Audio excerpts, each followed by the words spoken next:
الحمد لله نحمده ونستعينه ونستغفره ونؤمن به ونتوكل عليه ونعوذ بالله من شرور انفسنا ومن سيئات اعمالنا من يهده الله فلا مضل له ومن يضلل فلا هادي له واشهد ان لا اله الا الله وحده لا شريك له واشهد ان محمدا عبده ورسوله يا ايها الذين امنوا اتقوا الله حق تقاته ولا تموتن الا وانتم مسلمون يا ايها الناس اتقوا ربكم الذي خلقكم من نفس واحده وخلق منها زوجها وبث منهما رجالا كثيرا ونساء واتقوا الله الذي تساءلون به والارحام ان الله كان عليكم رقيبا يا ايها الذين امنوا اتقوا الله وقولوا قولا سديدا يصلح لكم اعمالكم ويغفر لكم ذنوبكم ومن يطع الله ورسوله فقد فاز فوزا عظيما اما أما بعد فإن أصدق الحديث كتاب الله وخير الهدي هدي محمد صلى الله عليه وسلم وشر الأمور محدثاتها وكل محدثة بدعة وكل بدعة ضلالة وكل ضلالة في النار. قال الله تبارك وتعالى في كلامه المجيد وفرقانه الحميد: أعوذ بالله من الشيطان الرجيم. ليس البر أن تولوا وجوهكم قبل المشرق والمغرب ولكن البر من آمن بالله والملائكة والكتاب والنبيين إلى آخر الآية. সমস্ত প্রশংসা, সমস্ত ইবাদত সেই মহান রব্বুল আলামিনের জন্য, যে মহান রব্বুল আলামিন আমাদের একমাত্র স্রষ্টা, যিনি ছাড়া আমাদের আর কোনো স্রষ্টা নেই, যিনি আমাদের রিজিকদাতা, প্রতিপালনকারী, আমাদের সবকিছুর ব্যবস্থাপক, যিনি আসমান এবং জমিনের মালিক, যিনি দুনিয়া এবং আখিরাতের মালিক, যার ইচ্ছা ব্যতীত সৃষ্টির মধ্যে কোনো কিছু হয় না, কোনো কিছুর পরিবর্তন ঘটে না। এই যে প্রচন্ড গরম, এই গরমকে দুনিয়ার সমস্ত মানুষ যদি সরাতে চায়, দূর করতে চায়, ঠান্ডা আদর করতে চায়, কারো ক্ষমতা নেই এই অবস্থা পরিবর্তন করা। আছে কি? এটা কোন কার কাজ? আল্লাহ রাব্বুল আলামিনের কাজ। তিনি যদি এই অবস্থা পরিবর্তন না করেন তাহলে আমাদের রক্ষা নেই। আল্লাহর কাছে দোয়া করে আল্লাহ তাআলা যেন আমাদের উপর সহজ করে দেন। আল্লাহুম্মা আমিন। আমরা সেই আল্লাহর প্রশংসা করি, শুকরিয়া আদায় করি, আলহামদুলিল্লাহ। দুরূদ এবং সালাম বর্ষিত সাইয়্যিদুল মুরসালিন রাহমাতুল আলামিন নবী মুহাম্মদ রাসূলুল্লাহ সাল্লাল্লাহু আলাইহি ওয়াসাল্লামের উপর। আল্লাহুম্মা সাল্লি আলাইহি ওয়া আল্লাহুম্মা বারিক আলাইহি। সম্মানিত উপস্থিতি, আমি আপনাদের সামনে সূরাতুল বাকারার একটি আয়াত আপনাদের সামনে পাঠ করেছি। এর আলোকে আজকে আমাদের ঈমান খুতবা সমাপ্ত করার চেষ্টা করব ইনশাআল্লাহ। আমাদের উপরে সর্বপ্রথম ফরজ হচ্ছে ঈমান আনয়ন করা, আল্লাহর প্রতি বিশ্বাস স্থাপন করা। আল্লাহ তাআলা বলেন, লাইসাল বিররা আন তুওয়াল্লু ওয়ুজুহাকুম কিবালাল মাশরিকি ওয়াল মাগরিব ওয়ালাকিন্নাল বিররা মান আমানা বিল্লাহ। পূর্ব দিকে মুখ ফিরিয়ে ইবাদত করার মধ্যে কোনো কল্যাণ নেই, পশ্চিম দিকে মুখ ফিরিয়ে আল্লাহর ইবাদত করার মধ্যে কল্যাণ নেই যদি ঈমান না থাকে। ইহুদিরা বলতো যে পশ্চিম দিকে সালাত আদায় করা উত্তম, খ্রিস্টানরা তারা পূর্ব দিকে মুখ ফিরিয়ে সালাত আদায় করতো। খ্রিস্টানরা অহংকার করতে, বাহাদুরি করতে যে আমাদের ঠিকটা হচ্ছে পূর্ব দিক, বাইতুল মুকাদ্দাস, আর ইহুদিরা করতে তার বিপরীত। এটা নিয়ে তারা গর্ব করতে, অহংকার করতে। ওইদিকে মুসলমানেরা যখন মক্কা ছিল, তারা মক্কায় থাকাকালে সালাত আদায় করেছেন বাইতুল মুকাদ্দাসের দিকে মুখ ফিরে। মুসলমানদের প্রথম কিবলা কোনটা ছিল? বাইতুল মুকাদ্দাস। ফিলিস্তিনে যেটা অবস্থিত, যে ফিলিস্তিনে আজকে ইহুদিরা ফিতনা এবং ফাসাদের সীমাহীন, তারা সেখানে অন্যায় অবিচার অত্যাচার করছে মুসলমানদের উপরে, যা ভাষায় প্রকাশ করা যায়। এই নিকৃষ্ট জাতি, এই অভিশপ্ত জাতি যে ফিলিস্তিনে আজকে ফাসাদ সৃষ্টি করছে, ফিতনা সৃষ্টি করছে, কোন প্রকার অন্যায় করতে আর বাদ দিচ্ছে না। ওই ফিলিস্তিনে বাইতুল মুকাদ্দাস অবস্থিত, ওখানে ওটা ছিল নবীদের কিবলা, পবিত্র স্থান।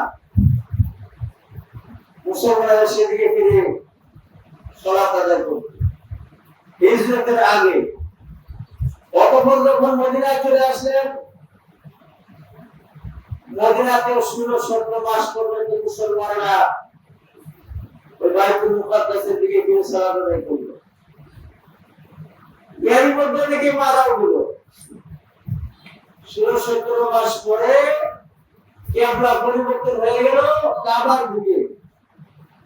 বাইতুল মুকাদ্দাসের পরিবর্তে কিবলা হয়ে গেল এখন কাবার দিকে।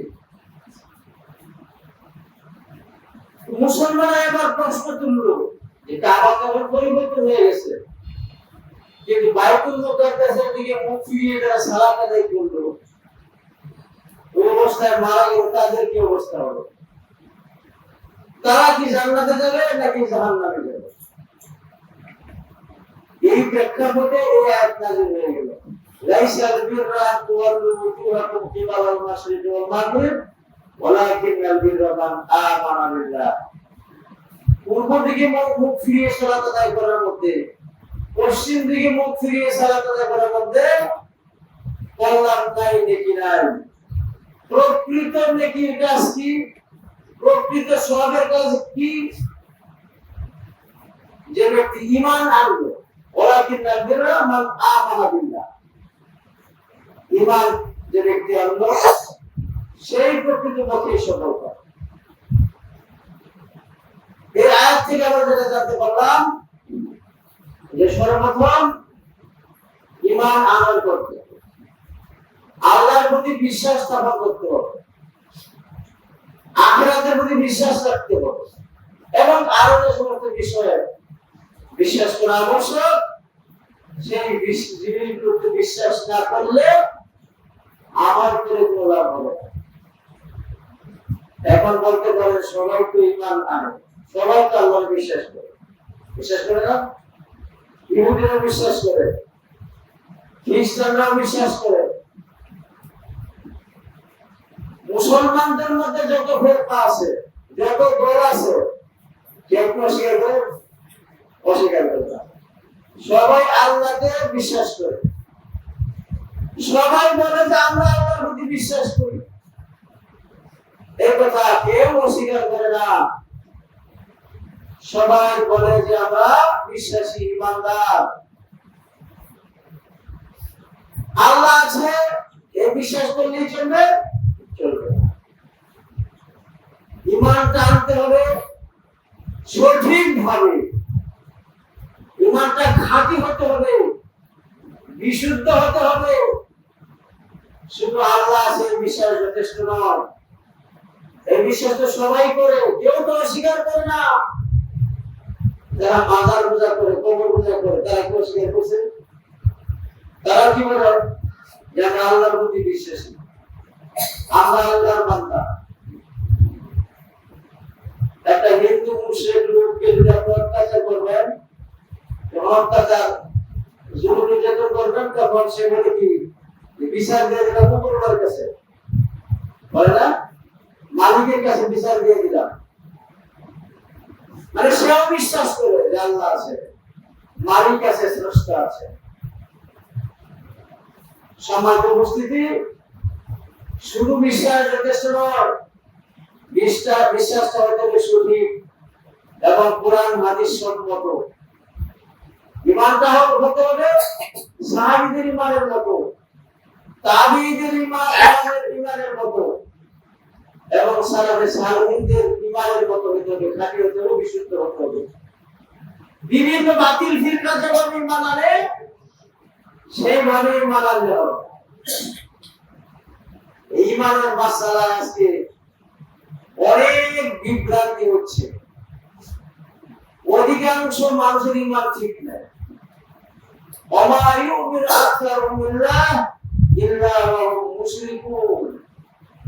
অধিকাংশ মানুষ ইমান আনা সত্ত্বেও মুশরিক। অধিকাংশ মানুষ ইমান আনা সত্ত্বেও মুশরিক। আজকে সংক্ষিপ্ত খুতবায় আল্লাহর প্রতি আমরা ইমানটা কিভাবে আনবো এই বিষয়টা বোঝানোর চেষ্টা করবো ইনশাআল্লাহ। শুধু আল্লাহ আছে বিশ্বাস করলে চলবে না। আল্লাহর যত সিফত আছে, গুণাবলী আছে, সেগুলোর প্রতি বিশ্বাস করতে হবে। আল্লাহর একটা সিফত, একটা নাম যদি কেউ অস্বীকার করে সে ইসলাম থেকে বের হয়ে যাবে। আল্লাহর কোন সিফত যদি অস্বীকার করে, আল্লাহর একটা গুণ যদি কেউ অস্বীকার করে, তার ঈমান থাকবে না।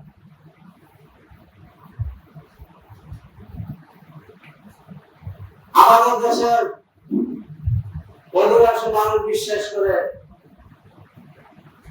আল্লাহ তাআলা সর্বত্রই বিরাজমান। আল্লাহ আছে, কোথায় আছে? আরশে আযমে। মাশাআল্লাহ, কত সুন্দর কথা। কিন্তু এই বিশ্বাস তো এই মসজিদের বাইরে গিয়ে এই এলাকার অন্য একটা মসজিদে গেলে তো এটা পাওয়া যাবে না। পাওয়া যাবে? পাওয়া যাবে। বলবে কি আল্লাহ সাকার অন্তরে, আল্লাহ সর্বত্রই বিরাজমান। এই যে একটা আকীদা, এই যে একটা বিশ্বাস, এই বিশ্বাস আল্লাহ সম্বন্ধে এরকম বিশ্বাস করে নাজাত পাওয়া যাবে, সকল কাম হওয়া যাবে। আল্লাহর পরিচয় আমাদেরকে অর্জন করতে হবে সঠিকভাবে, যেভাবে নবী করিম সাল্লাল্লাহু আলাইহি ওয়াসাল্লাম আল্লাহর পরিচয় দিয়েছেন, আল্লাহর গুণাবলী বর্ণনা করেছেন, সেভাবেই বিশ্বাস করতে হবে। কোরআনের বিভিন্ন জায়গাতে অনেক আয়াতে আল্লাহ তাআলা বলেন, ইন্না রাব্বাকুমুল্লাহু আল্লাযী খালাকাস সামাওয়াতি ওয়াল আরদ ফি সিত্তাতি আইয়ামিন সুম্মা ইস্তাওয়া আলা আরশ। নিশ্চয় তোমাদের প্রতিপালক আল্লাহ এই আসমান, এই জমিন 6 দিনে সৃষ্টি করেছেন, অতঃপর তিনি আরশের উপরে সমুন্নত হয়েছেন, আরশের উপরে তিনি উঠেছেন। আর-রহমান আলাল আরশি ইস্তাওয়া। দয়াময় আল্লাহ আরশের উপর। আরশ কি? আরশ হচ্ছে সৃষ্টির শেষ সীমা। জান্নাতুল ফেরদাউসের ছাদ শুরু, ছাদ হচ্ছে আল্লাহর আরশ। বিশাল সৃষ্টি,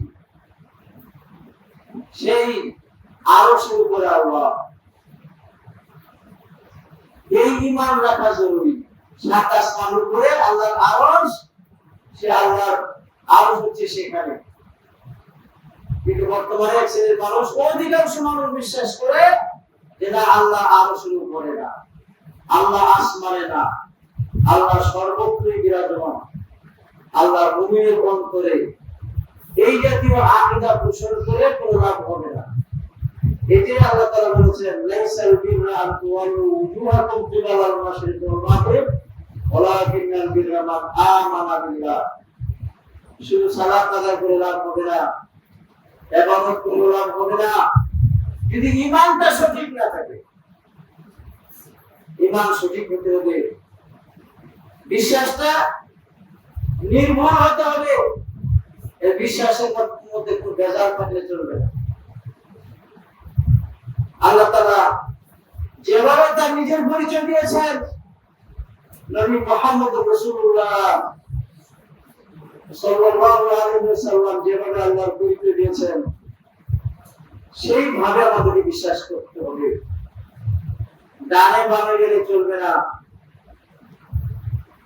আজকে যত ফিরকা আছে মুসলমানদের মধ্যে, এই অধিকাংশ ফিরকার আকীদা ঠিক নাই, বিশ্বাস ঠিক নাই। এদের বিশ্বাস সংশোধন করতে হবে, সংস্কার করতে হবে। আল্লাহকে বিশ্বাস করতে হবে যে তিনি উপরে আছেন, সর্বত্রই বিরাজমান নয়। মুমিনের অন্তরে আল্লাহর ভালোবাসা আছে, মুমিনের অন্তরে আল্লাহর প্রতি মুহাব্বত আছে, আল্লাহর ভয় আছে, কিন্তু আল্লাহ স্বীয় সত্তায় আরশে আছে। কোরআনের অনেক আয়াত দ্বারা এটা স্পষ্ট। নবী করিম সাল্লাল্লাহু আলাইহি ওয়াসাল্লাম হাদিসে এটা বলেছেন, সহিহ মুসলিমের হাদিস।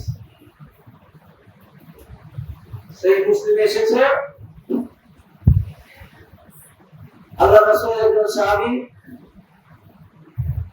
মুআবিয়া ইবনুল হাকাম আস-সুলামি রাদিয়াল্লাহু তাআলা আনহু বলেন যে আমার ছাগলের রাখালনি উট পাহাড়ের পিছনে ছাগল চড়াই।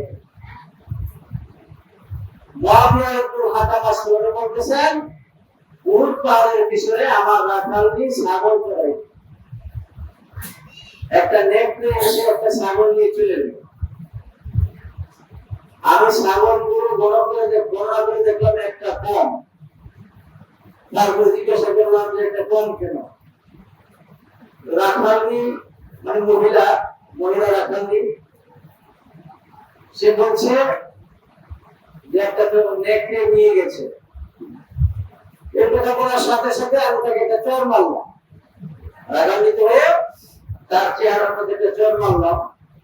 এই বলে যে হয়তো সে গাফিলতি করেছিল, ছাগল ছেড়ে দিয়ে সে ঘুমাইছিল, বাগিয়ে নিয়ে গেছে, এটা মনে করে তাকে চর মারলাম।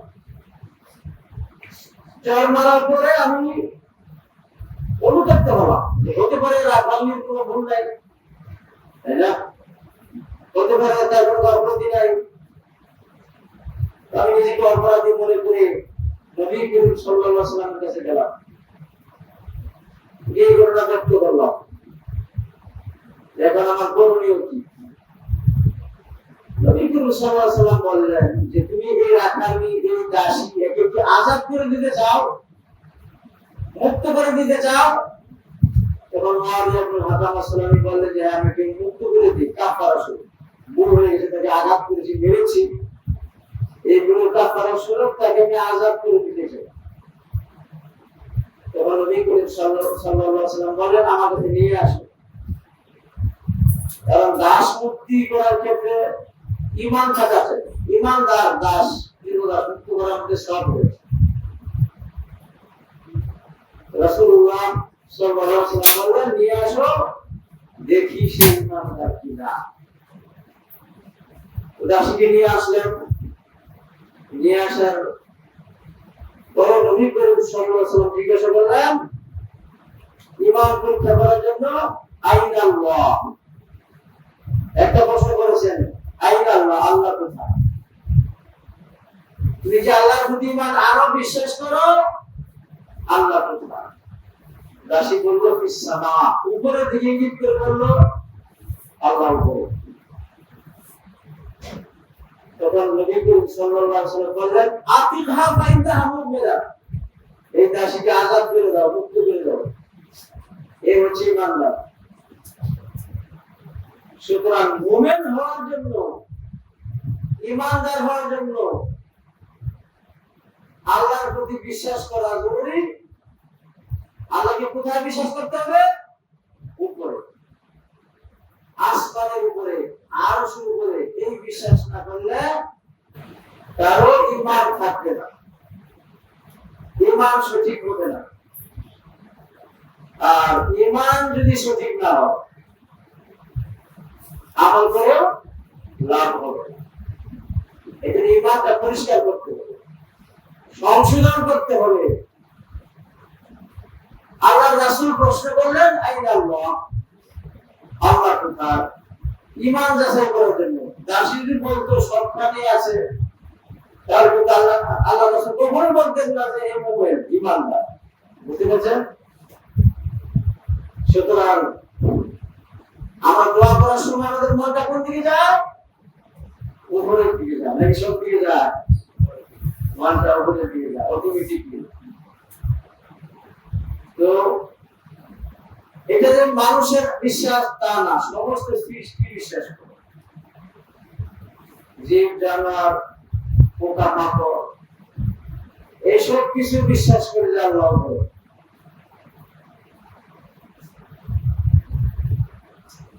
একদা আল্লাহ নবী সুলাইমান আলাইহিস সালাম বৃষ্টির জন্য দোয়া করতে বের হলেন, সাথীদেরকে নিয়ে বৃষ্টির জন্য দোয়া করতে বের হলেন। সুলাইমান আলাইহিস সালাম তিনি পশু পাখির বাসা বসতেন। সুলাইমান বিন দাউদ বিরাট বড় নবী ছিলেন এবং রাজা ছিলেন, নবী এবং রাজা দুটোই ছিলেন একসঙ্গে। সাথীদেরকে নিয়ে বৃষ্টি প্রার্থনা করার জন্য বের হলেন। কিছুদূর গিয়ে আবার ফেরত আসেন। সাথীগণ জিজ্ঞাসা করলেন যে আপনি আমাদেরকে নিয়ে বের হয়েছেন, বৃষ্টির জন্য দোয়া করবেন, দোয়া না করে ফেরত আসতেছেন কারণ? সুলাইমান আলাইহিস সালাম বললেন যে বৃষ্টি করার জন্য আমাদের দোয়া করার দরকার নাই, অন্যদের দোয়াতে বৃষ্টি হয়ে যাবে, অন্যদের দোয়াতে বৃষ্টি হয়ে যাবে। সাথীগণ বললেন যে আমরা তো আর কাউকে দোয়া করতে দেখলাম না। তখন সুলাইমান আলাইহিস সালাম বললেন আমি যখন রাস্তায় বেরিয়েলাম দেখলাম একটা পিঁপড়া হাত পা উঠাইয়া আসমানে দিয়ে উঠে দোয়া করতেছে, বলতেছে আল্লাহুম্মা ইন্না খালকুম মিন খালকিকা কালা গায়রাল লানা আনসুফিয়াত। হে আল্লাহ আমরা মারা যাচ্ছি পানির অভাবে, বৃষ্টির অভাবে মারা যাচ্ছি, পানি ছাড়া আমাদের বাঁচার কোনো উপায় নাই, আমাদের বৃষ্টি দাও। এই কথা সুলাইমান আলাইহিস সালাম বুঝে ফেললেন পিঁপড়া পশু পাখি এগুলো তো মাসুম নিষ্পাপ, এরা দোয়া করলে অবশ্যই বৃষ্টি হবে। সুলাইমান আলাইহিস সালাম বলেন যে আমাদের আর দোয়া করার দরকার নেই, দোয়া হয়ে গেছে, বলছিলেন বৃষ্টি হয়ে যাবে, বৃষ্টি হয়ে গেল। এখন কিসা বলার কারণ কি? পিঁপড়া হাত পা উপরে উঠেছে, আসমানের দিকে উঠেছে। হ্যাঁ, পিঁপড়া বিশ্বাস করে আল্লাহ উপরে আছে, আল্লাহ উপরে আসমানে আরশে আজিম, এটা পিঁপড়াও বিশ্বাস করে, সমস্ত হাইওয়া জীব জানোয়ারও বিশ্বাস করে। সুতরাং যে বিশ্বাস করে আল্লাহ সর্বত্র বিরাজমান, আরশের উপরে না, সে পিঁপড়া সে বেশি মূর্খ, সে পিঁপড়া সে বেশি হতভাগা। সুবহানাল্লাহ। সুতরাং আকীদা পরিষ্কার করতে হবে, ঠিকঠাক করতে হবে, তারপরে আমল সংশোধন করতে হবে। আকীদা সংশোধন করার জন্য আজকে এই মসজিদ এখানে প্রতিষ্ঠিত হয়েছে, আকীদা বিশুদ্ধ করার জন্য, আমল সংশোধন করার জন্য। তাহলে মসজিদ দরকার ছিল, দরকার ছিল। আলহামদুলিল্লাহ আল্লাহ তাআলা আপনাদেরকে তৌফিক দিয়েছেন, সামর্থ্য দিয়েছেন, সূত্র হলেও দিনের হলেও আপনারা একটা মসজিদ করতে পেরেছেন। যে মসজিদ ছোট হলেও এর শিক্ষাটা অনেক বড়, এর মর্যাদা আল্লাহর কাছে অনেক বড়, এখানকার আমল আল্লাহর কাছে অনেক প্রিয় হবে। আল্লাহ তাআলা আপনাদেরকে তৌফিক দিয়েছেন, এজন্য আল্লাহর শুকরিয়া আদায় করেন আলহামদুলিল্লাহ। কেবল শুরু হয়েছে, এখানে মসজিদ হবে, টাকা হবে, ফাউন্ডেশন হবে। আজকে গরমে পেটে যাচ্ছেন, অতিরে এসি হয়ে যাবে, এগুলো অসম্ভব, অসম্ভব না, অতিরে হয়ে যাবে ইনশাআল্লাহ। সবর করতে হবে, ধৈর্য ধারণ করতে হবে, সবর না করে সফল কাম হওয়া যাবে না। বলতেছিলাম আকীদাটা ঠিক করে নিতে হবে আল্লাহ সম্বন্ধে, যে আকীদার কথা বললাম এটাই সঠিক আকীদা। এছাড়া যত কথা আছে সব বাতিল, এগুলোর কোনো ভিত্তি নাই, এগুলো বর্জন করতে হবে। জাহাঙ্গীর সাফওয়ান একজন লোক, নিকৃষ্ট লোক, এই লোক সর্বপ্রথম এই আকীদা আমদানি করেছে। আল্লাহ তাআলা সর্বত্র বিরাজমান। এই আকীদাটা সর্বপ্রথম মুসলমানদের মধ্যে ছেড়েছে জাহাঙ্গীর সাফওয়ান নামে একটা লোক। এটা সাহাবীদের জামানায় ছিল না, রাসূলুল্লাহ সাল্লাল্লাহু আলাইহি ওয়াসাল্লাম শিক্ষা দেন নাই, তাবিঈদের জামানাতে ছিল না। এইরকম উস্তাদ ছিল একজন ইহুদি। এই ইহুদি থেকে এই আকীদা মুসলমানদের মধ্যে এসেছে এবং শরীর করেছে। ইসলামী শিক্ষার দুর্বলতার সুযোগে, দলাদলির সুযোগে মুসলমানদের মধ্যে এই আকীদাটা নিয়ে এসেছে। কে নিয়ে এসেছে? জাহাঙ্গীর সাফওয়ান। তার আগে এই আকীদা মুসলমানদের মধ্যে ছিল না। সুতরাং এই আকীদা বর্জন করতে হবে, আকীদা ঠিকঠাক করতে হবে। এটা অত্যন্ত নিকৃষ্ট আকীদা, পচা আকীদা। আল্লামা মুহাম্মদ বিন সালেহ আল উসাইমিন রাহিমাহুল্লাহ বলেছেন এবং অন্যান্য আলেম বলেছেন যে যারা এই আকীদা পোষণ করে তারা হচ্ছে কাফের, তারা মুসলিম না। চিন্তা করে কত বড় কথা। সেই সঙ্গে আমাদের দেশে আরেকটা বড় আকীদা, নিকৃষ্ট আকীদা, নবী সাল্লাল্লাহু আলাইহি ওয়াসাল্লাম তৈরি। এই বিশ্বাস করে, এই বিশ্বাস যদি কারোর মধ্যে থাকে তার ঈমান থাকবে না, ঈমান শেষ। নবী করিম সাল্লাল্লাহু আলাইহি ওয়াসাল্লাম মানুষ ছিলেন নাকি ফেরেশতা ছিলেন? মানুষ ছিলেন। তার পিতার নাম কি?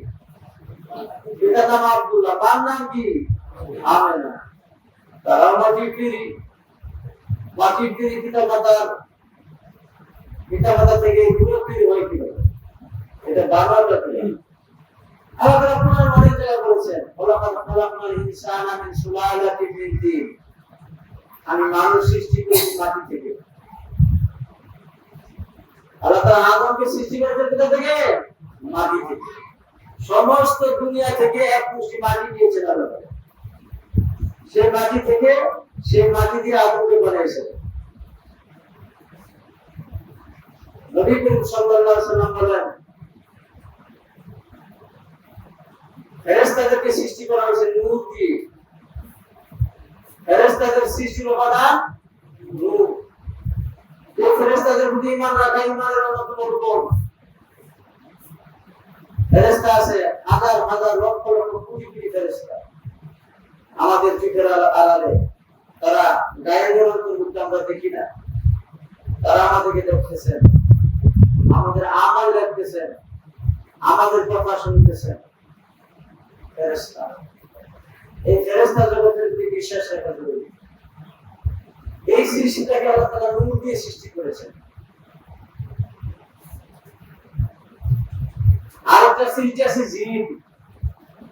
এই জিনকে আল্লাহ তাআলা সৃষ্টি করেছেন আগুন দিয়ে। খুলিকাতিল মালাইকাতু মিন নূর ওয়া খুলিকাতিল জান্নু ওয়া খুলিকাতিল জিন্নাতু মিন নার।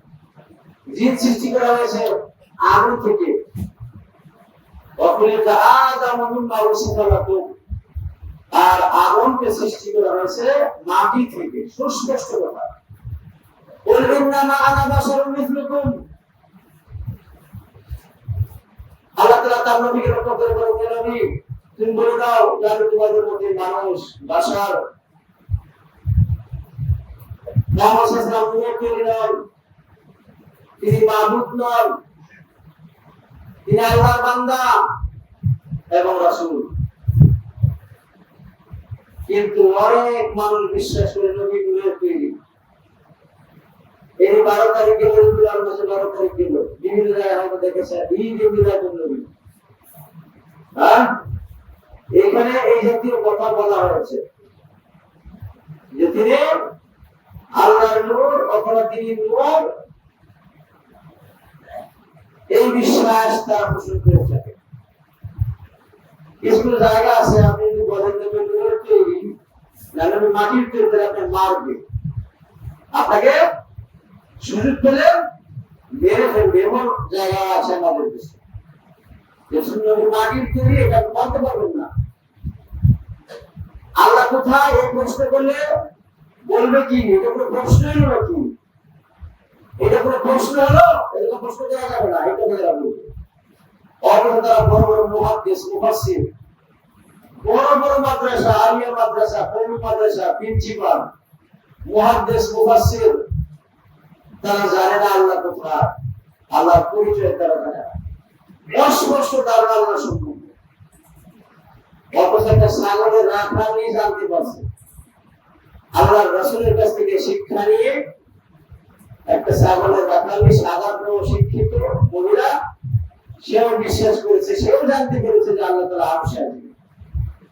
আর কোরআনের সুস্পষ্ট আয়াতগুলো থাকা সত্ত্বেও, হাদিসের সুস্পষ্ট উক্তিগুলি থাকা সত্ত্বেও আমাদের মুহাদ্দিসরা মুফাসসিররা এটা তারা জানে না, জানার চেষ্টাও করে না। বলছিলাম অনুমতাদের একটা নির্দিষ্ট আকিদা কি, যেগুলোর তৈরি আগে তিনি গায়ক জানতেন, এটা একটা কুফরি আকিদা। হ্যাঁ, নবীর তৈরি তিনি গায়ক জানতেন, ওলি আউলিয়া গায়ক জানেন, এই যে একটা আকিদা, এই আকিদা কুফরি। এই আকিদা ঠিক না করলে কোনো লাভ হবে না। আল্লাহ ইয়ালামু মা ফিস সামাওয়াতি ওয়াল আরদি আল গায়বা ইল্লাল্লাহ। নবী তুমি বলে দাও, এই আসমানে এই জমিনে আল্লাহ ছাড়া অন্য কেউ গায়বের খবর জানে না। গায়বের খবর একমাত্র আল্লাহ তাআলাই জানেন। ওয়া ইনদাহু মাফাতিহুল গায়বি লা ইয়ালামুহা ইল্লা হু। গায়বের চাবিকাঠি একমাত্র আল্লাহর নিকটে। আল্লাহর রাসূল জানতেন না, অন্য কোন নবী জানতেন না। এমনকি যারা আসমানে থাকে, আল্লাহর নিকটে থাকে, ফেরেশতা তারাও জানে না। কিন্তু বর্তমানে বিরাট এক অংশ লোক, অনেক মানুষ বিশ্বাস করে নবী গায়েব জানেন, ওলিয়া আউলিয়ারা গায়েব জানেন, অন্তরের খবর জানেন। এটা মারাত্মক ভুল। এরকম আকিদা বর্জন করতে হবে। কত দলিল আছে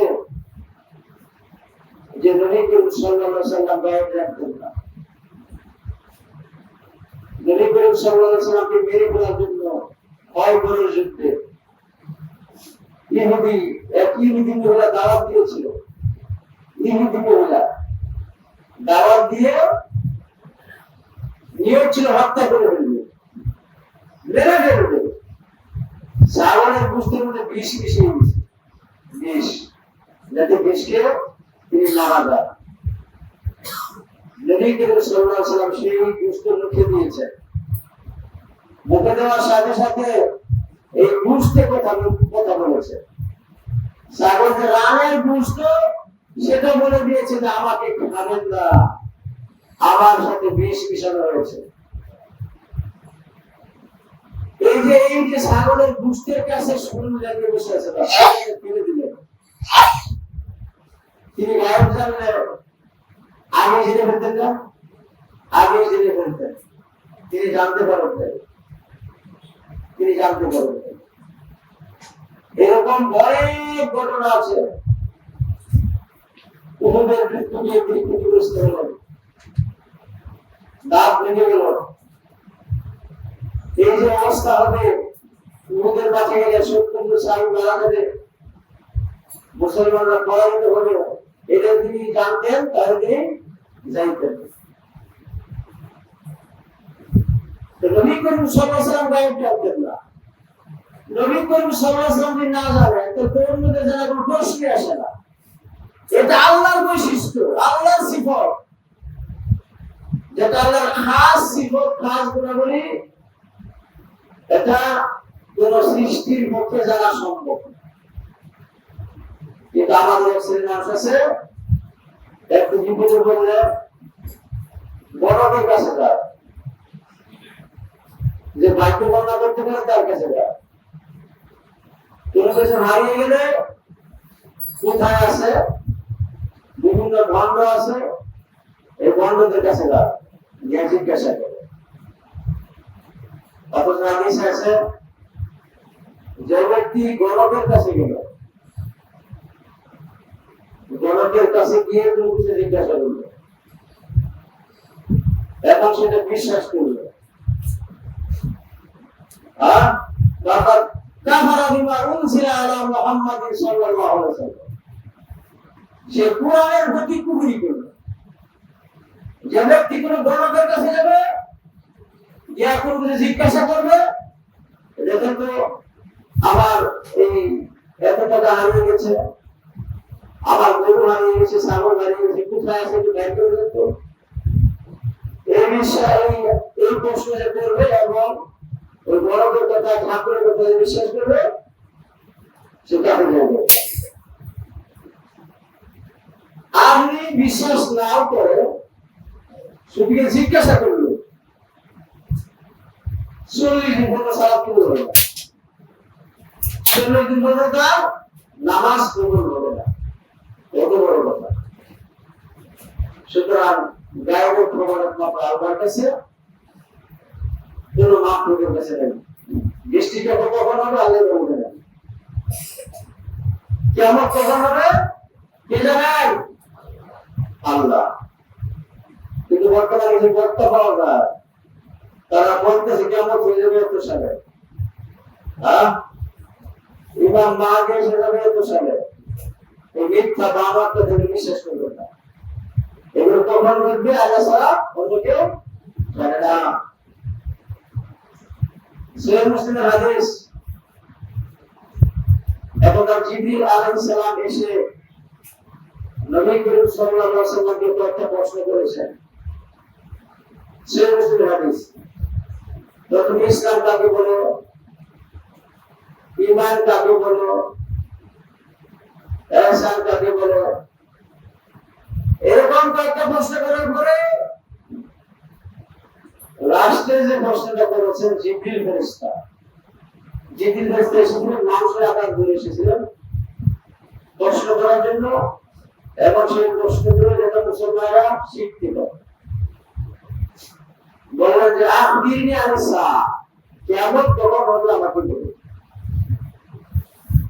তখন রাসূলুল্লাহ সাল্লাল্লাহু আলাইহি ওয়াসাল্লাম বলেছিলেন, মান মাসির আদনা বিআলামা মিনাস সাআহ, এই কিয়ামত সম্বন্ধে প্রশ্নকৃত ব্যক্তি প্রশ্নকারের অপেক্ষা বেশি জানে না। তবে কিয়ামতের সময়টা এটা আমি জানি না, যেমন তুমিও জানো না, কেউ জানে না। নবী করিম সাল্লাল্লাহু আলাইহি ওয়াসাল্লাম ছিলেন সবচেয়ে জ্ঞানী। যত নবী ও রাসূলুল্লাহ পাঠিয়েছেন, তাদের মধ্যে সবচেয়ে বেশি পরিপূর্ণ ছিলেন আমাদের প্রিয় নবী মুহাম্মদ সাল্লাল্লাহু আলাইহি ওয়াসাল্লাম। আল্লাহ সম্বন্ধে তার জ্ঞান ছিল সবচেয়ে বেশি। তারপর তিনি বলতেছেন যে এর সময় আমি জানি না, কখন হবে আল্লাহ জানেন। আবার আসমানবাসীদের মধ্যে সবচেয়ে বেশি জ্ঞানী হচ্ছে জিবরিল। যত ফেরেশতা আছে, ফেরেশতাদের সর্দার, সবচেয়ে বড় ফেরেশতা, লিডার, তিনি হলেন জিবরিল আলাইহিস সালাম।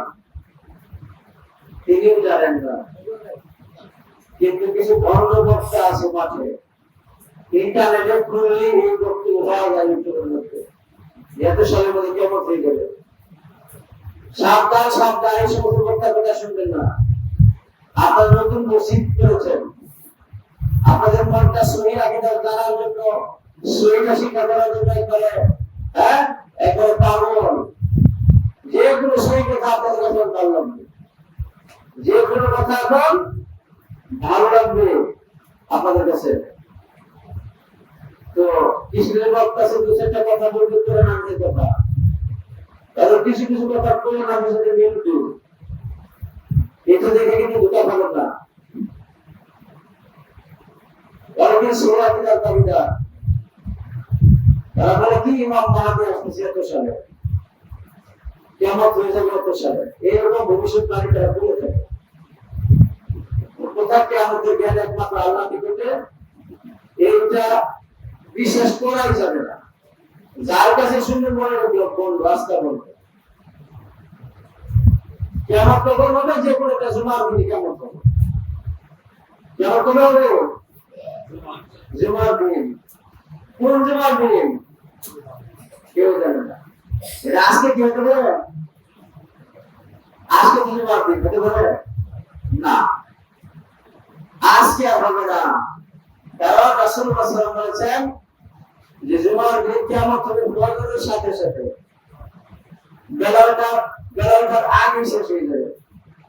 আজকে তো বেলা উঠে গেছে, দুপুর হয়ে গেছে, টাইমটা শেষ। আজকে দুনিয়া সব মানুষ একত্রে বলে যে আজকে কিয়ামতের দিন হয়ে যেতে পারে, জুমার পরে কিয়ামত হয়ে যেতে পারে, আসরের পরে কিয়ামত। বেশি বেলা বিশ্বাস করা যাবে না, টাইমটা শেষ হয়ে গেছে। সম্মানিত বন্ধুগণ, আকীদা ঠিক করতে হবে সবার আগে, ঈমান ঠিক করতে হবে সবার আগে, তারপরে আমল করতে হবে, তারপরে আমল করতে হবে। আর আমলটার মধ্যে ইখলাস থাকতে হবে। ঈমান ঠিক করবেন, তারপরে আমলটা ঠিক করবেন। আমলটা কিভাবে হবে? দুইটা শর্ত এখানে থাকবে। আমলটা আল্লাহর কাছে কবুল করতে গেলে কয়টা শর্ত রাখবেন? দুইটা। আমি সহজভাবে বোঝানোর চেষ্টা করতেছি, কারণ আজকে এখানে আসতে অনেক কষ্ট হয়েছে। ঢাকা থেকে আসতে কি কষ্ট হয়েছে, আর কি পরিমাণ গরম এখন লাগতেছে। এই কষ্টটা আপনাদেরকে দেখে এখন সহজ হয়ে গেছে। আপনাদের মতো, আপনাদের এই সুন্দর চেহারা, আপনাদের মতো মুসল্লিদেরকে দেখে নতুন মসজিদের মধ্যে আপনাদের দেখে আমার কষ্টটা চলে গেছে। কষ্ট নেই, তাই কিছু কথা সাধারণভাবে সহজভাবে বোঝানোর চেষ্টা করতেছি। কি বলতেছিলাম? যে আমলটা করতে হলো দুইটা নিয়মে, দুইটা শর্তে। এক নাম্বার, একবারে আল্লাহকে সন্তুষ্ট করার জন্য করবেন। আমলের মধ্যে কোনো রিয়া থাকবে না, কোনো সুন্নাহ থাকবে না, মানুষের দেখানোর নিয়ন্ত্রণ না থাকে। এই মসজিদে দান করতেছেন নাম কামানোর জন্য না, আল্লাহকে দেখানোর জন্য, আল্লাহকে রাজি করার জন্য। জুমা এসেছেন মানুষ মুসাল্লি বলবে এই জন্য না, মনের মধ্যে ক্লাসটা আমল করবেন, আখিরাতে আল্লাহর কাছে সওয়াবের আশা, জান্নাতে যাওয়ার আশায় আমল করতেছে। এইটা থাকতে হবে এক নম্বর। কোরআনে আল্লাহ তাআলা বারবার বলেছেন, ওয়া উমিরু ইল্লা লিয়াবুদুল্লাহ মুখলিসিনা লাহুদ্দিন, তা'বুদুল্লাহ মুখলিসান লাহুদ্দিন। আল্লাহর ইবাদত করো ইখলাসের সাথে, বিনয়ের সাথে, আল্লাহকে সন্তুষ্ট করার জন্য। এক নম্বর। ইমাম বুখারী রাহিমাহুল্লাহ কথা বলেছেন, ইন্নামাল আমালু বিন্নিয়াত, আমল হবে নিয়তের ভিত্তিতে। নিয়তটা যদি খাঁটিভাবে বিশুদ্ধ হয়, আল্লাহর জন্য হয়, তাহলে সেই আমল আল্লাহ কবুল করবে। অন্যথায় আমল যতই বড় হোক না কেন, যত বেশি হোক না কেন, কোনো কাজে আসবে না, বৃথা যাবে। দুই নম্বর শর্ত, সুন্নাত মোতাবেক হতে হবে। সুন্নাত মোতাবেক হতে হবে, বেদাতি নিয়মে আমল করলে হবে না। ঈদে মিলাদুন নবী থেকে লক্ষ লক্ষ টাকা খরচ করলে কোনো কাজ হবে না। মুসলমান ঈদ কয়টা? দুইটা। আর কয়টা হয়েছে? তিনটা। কে দিল তাদেরকে অধিকার? নবী করিম সাল্লাল্লাহু আলাইহি ওয়াসাল্লাম মদিনায় আসলেন, দেখলেন যে মদিনার মসজিদে দুটো ঈদ, মসজিদে দুইটা ঈদ করে। রাসূলুল্লাহ সাল্লাল্লাহু আলাইহি ওয়াসাল্লাম জিজ্ঞাসা করলেন, কি এই দিন দুইটা? এই দুইটা দিন তোমরা খেলা তামাশা করো, আনন্দ করো, খুশি করো, তার কি? তখন মদিনাবাসী বলল, হাযানিল ইয়াওমান কুননা নালআবু ফীহিমা ফিল জাহিলিয়া। জাহিলি জামানার মধ্যে এই দুই দিন আমরা ঈদ করতাম, খেলা করতাম, তামাশা করতাম। এটা শুনে নবী করিম সাল্লাল্লাহু আলাইহি ওয়াসাল্লাম বলেন ইন্নাল্লাহা ক্বাদ আবদালাকুম বিহিমা খায়রাম মিনহুমা। এই দুইটা ঈদের বিনিময়ে আল্লাহ তাআলা অন্য দুইটা ঈদ তোমাদেরকে দিয়েছেন, এর যে উত্তম দুইটা ঈদ তোমাদেরকে দিয়েছেন, ঈদ আল আযহা ওয়া ঈদ আল ফিতর। ঈদ উল আযহা এবং ঈদ উল ফিতর, এছাড়া মুসলমানদের কোনো ঈদ নাই, কোনো উৎসব নেই। এই যে ঈদ মিলাদুন নবী ইসলামের জন্মদিবসগুলোকে পালন করলো, এটা 362 হিজরিতে এটা মুসলমানদের মধ্যে প্রবেশ করে। এইটাও এনেছে ইহুদিরা, মিশরের ফাতিমীয় শাসকরা যারা মুসলমান ছিল না। কিন্তু মুসলিমদের দেশ শাসন করতে হলে তো দেখাইতে হবে যে আমরা মুসলিম, তাই না? আমাদের বাংলাদেশের কোন শাসক যদি বলে সে দিন মাঠে না যায়, জুমার দিন তাকে মুসলিম না দেখা যায়, হ্যাঁ মানবে? মানবে না। এখন সে অন্তরে অন্তরে বিশ্বাস করুক আর নাই করুক, দেখাইতে হবে যে আমি মুসলিম। তাই না হলে বাংলাদেশে কারো পক্ষে শাসকরা অসম্ভব, সম্ভব না। যত ক্ষমতা গড়ে উঠবে কেন, এই মুসলিমরা যখন মানবে না, অমুসলিম শাসক মানবে। এখানে যেই আসবে তাকে দেখাইতে হবে যে আমি মুসলিম মুমিন, না হওয়া সম্ভব। এরকমই মিশরের শাসক ছিল ফাতিমীয় শাসক, এরা ছিল ইহুদি। তারা দাবি করতো আমরা ফাতিমার সন্তান, অথচ ফাতিমার সাথে তাদের কোন আত্মীয়তার সম্পর্ক নেই। ইহুদি এরা মুসলমানদেরকে ভুল বোঝানোর জন্য, দেখানোর জন্য যে আমরা মুসলিম, ওই রবিউল আউয়াল মাসের 12 তারিখ আসলে তার টাক দুধ পিছিয়ে বাদ্যযন্ত্র বাজিয়ে তার বিরাট পালন পালন করত। এটা ছিল তাদের ইসলামের সর্বোচ্চ পরিচয়। কোন নামাজ রোজা হজ কিছুই করতো না, দেখাইতে যে আমরা মুসলিম, এই যে আমরা রাসূলকে ভালোবাসি। সমাজের উপস্থিতি হিজরি ৪র্থ শতকে ইসলামের মরার ৩৫০ বছর পরে এটা ঢুকানো হয়েছে মুসলমানদের মধ্যে। সৌদি আরবে কোনো অনুষ্ঠান নেই, আছে? মক্কা মদিনাতে কখনো ঈদের জন্য পালন করা হয়। তারা সাবধান করেন, সতর্ক করেন, এগুলি বেদাত থেকে সাবধান করেন। ওর কথা বেদাত করা যাবে না, ইবাদত করতে হবে আল্লাহর জন্য, করতে হবে নবী সাল্লাল্লাহু আলাইহি ওয়াসাল্লামের তরিকা মোতাবেক, সুন্নাত মোতাবেক। ওটা বললে হবে না। আজকে জুমার খুতবা কখন দিতেছি? নামাজের আগে না পরে? ঈদের দিন কখন? নামাজের পরে। এটা কার তরিকা? মুহাম্মদ সাল্লাল্লাহু আলাইহি ওয়াসাল্লামের তরিকা। কেউ জুমার নামাজের খুতবা দেয় নামাজের পরে, ঈদের দিন ঈদের সালাতের আগে, তাহলে হবে? জুমার সালাত যদি আমরা 4 রাকাত পড়ি, 2 রাকাত দেওয়া হবে? হবে। আল্লাহর জন্য তো বলতেছি, অসুবিধা কি? অসুবিধা আছে না নাই? অসুবিধা আছে। মানে রাসূলুল্লাহ সাল্লাল্লাহু আলাইহি ওয়াসাল্লাম আমাদেরকে আল্লাহর দ্বীন শিখানোর জন্য এসেছেন। তিনি যে তরিকা দিয়েছেন, যে পদ্ধতিতে আল্লাহর নাম করতে বলেছেন, সেই পদ্ধতিতে করতে বলতে হবে না। ওমা আতাকুমুর রাসূলু ফাখুযুহু ওমা নাহাকুম আনহু ফান্তাহু। সূরা হাশরের ৭ নম্বর আয়াত। আল্লাহর রাসূল তোমাদেরকে যে আদেশ দেন সেইটা তোমরা মানো, ওমা নাহাকুম আনহু ফান্তাহু। যা থেকে তিনি তোমাদেরকে নিষেধ করেন তা থেকে দূরে থাকো। মান আহদাসা ফি আমরিনা হাযা মা লাইসা মিনহু ফাহুয়া রাদ্দ। এই দিনের মধ্যে যে নতুন কিছু তৈরি করলো, যেটা রাসূলুল্লাহ সাল্লাল্লাহু আলাইহি ওয়াসাল্লাম থেকে শিখালেন, ফাহুয়া রাদ্দ আর মারদুদ, সেটা প্রত্যাখ্যাত হবে, সেটা গ্রহণ করা হবে। আমাদেরকে এই জিনিসগুলো বুঝতে হবে। আল্লাহ রাব্বুল বলতেছে যে আপনি সেটাতে কোনো অসুবিধা নাই, এরকম কথা বলে চলবে না।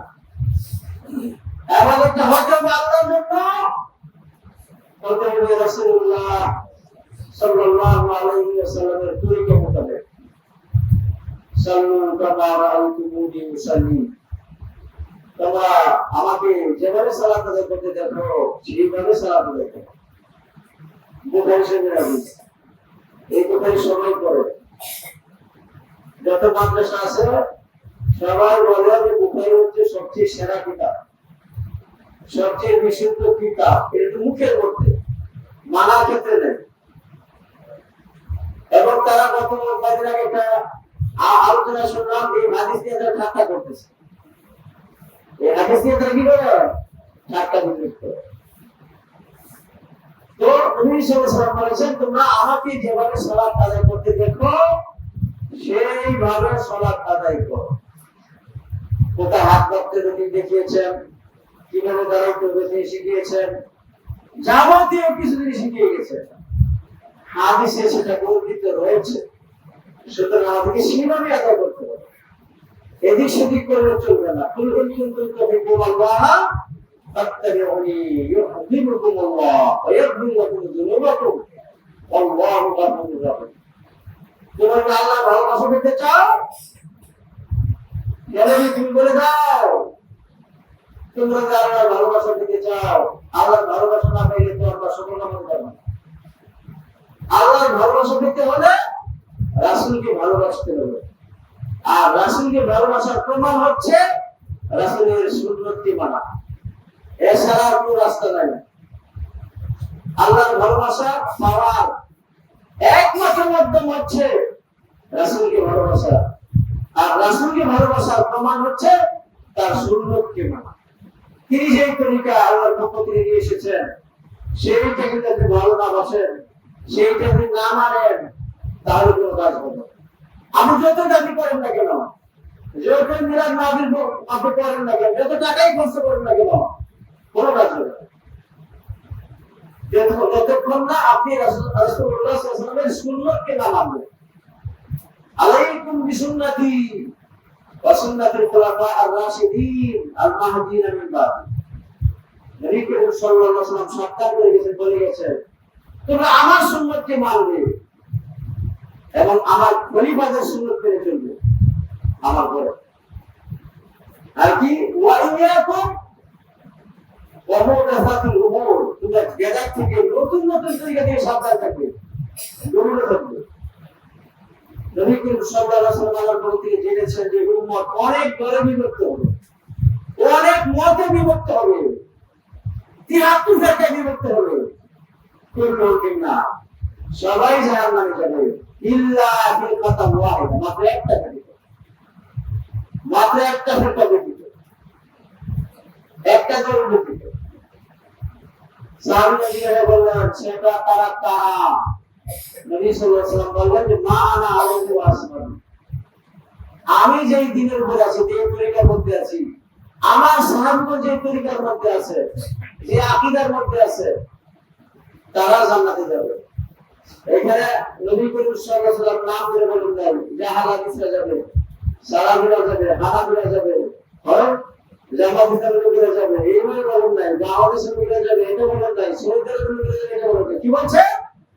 আমার আদর্শের উপর দাঁড়াতে হবে, আমার রেখে যাওয়া সুন্নতের উপর দাঁড়াতে হবে, আমার দ্বীনের উপরে দাঁড়াতে হবে। এখানে বৈশিষ্ট্যের কথা উল্লেখ করেছে, তার নাম ধরে বলেন না, ব্যক্তির কথা বলেন না। আল্লাহ তাআলা যেন আমাদেরকে ঈমান সংস্কার করার তৌফিক দান করেন, আমল সংস্কার করার তৌফিক দান করেন। আপনাদের জন্য আল্লাহ তাআলা উত্তম বিনিময় দান করেন, এই মসজিদ যেন আপনাদের নাজাতের উসিলা হয়ে যায়। আল্লাহুম্মা আমিন। অনেক ভাই দিল্লিতে এসেছেন, পিছনে দিয়ে এসেছেন, জুমার আগে বলছে আগে আগে চলে আসেন, এখন প্রোগ্রাম শুরু হওয়ার আগে চলে আসবে। অনেক গুরুত্বপূর্ণ কথা বলেছি, যেটা আপনারা শুনতে পারেন না, আপনাদের জন্য দ্বিতীয়বার প্রোগ্রাম দেওয়া সম্ভব না। যাই হোক, এই মসজিদকে প্রাণ দিয়ে মন দিয়ে ভালোবাসবেন। আপনাদের দানের একটা অংশ, বড় অংশটাই খেয়ে যাওয়ার চেষ্টা করবেন। মনে রাখবেন, আপনি যেখানে দান করবেন, আপনার মন যেখানে দান করতে চান, তারপরে এইটা হচ্ছে সর্বোত্তম জায়গা, সর্বোত্তম খাত। ওইদিনে যেন টাকা মারি দিয়ে যায়, গরমের কি অবস্থা, যেন ঠিক হয়ে যায়। এই জন্য সবাই দান করতে টাকা পুকুরে দেখেন, যেন মনে করতেছে জমি থাকার জন্য অর্থ করবেন, মার নামে, বাপের নামে, নিজের পরিবারের নামে, নিজের নামে এখানে দান করবেন। আজকেও আপনারা ব্যাপকভাবে দান করার চেষ্টা করবেন। আল্লাহ তাআলা আমাদেরকে এই কথাগুলো শোনার এবং মানার তৌফিক দান করুন। আল্লাহুম্মা আমিন। أقول قولي هذا أستغفر الله لي ولكم ولسائر المسلمين فاستغفروه والله أكبر.